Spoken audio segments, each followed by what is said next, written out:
Here I have Motorola Moto G72, and today I'm going to show you how to take a live photo or motion photo or active photo, call it as you want, on this device.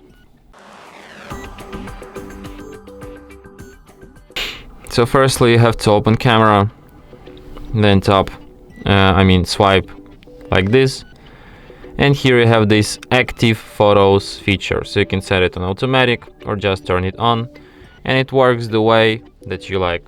Take a picture like with some movement on it.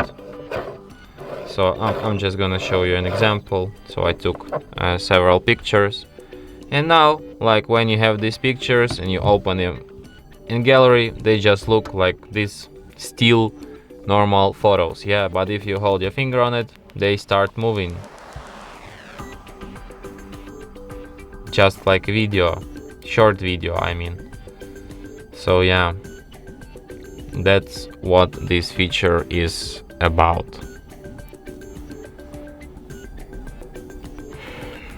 And that's it. Thanks for watching. If you find this tutorial useful, don't forget to hit that like button and subscribe to our channel.